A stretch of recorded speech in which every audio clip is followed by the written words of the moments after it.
Assalamualaikum pakcik. Selamat.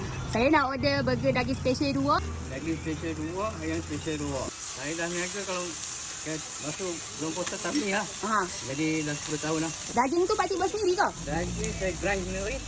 Saya buka daripada Sabtu sampai hari Khamis. Pukul 7 sampai pukul 11.30. Oh. Paling ramai hari Sabtu dengan Ahad. Untuk daging special sebenarnya saya letakkan roll dengan cheese. Paling murah benjo lah. Yang murah pun RM2. Ah, RM2. Paling mahal harga dia? Paling mahal je double special RM10. Ini apa ni pakcik? Ini main ni. Ni pakcik buat sendiri ke? Ya. Ini barbecue sauce. Oh, barbecue sauce. Ini pun saya buat sendiri. Oh.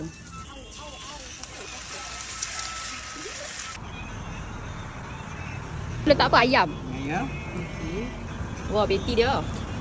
Besar pada roti. Oh, yang tu letak cheese. Ini black pepper. Oh, yang tu daging dia. Oh, letak cheese juga. Ini 7. Okey, tu berapa semua pakcik? Total semua 28.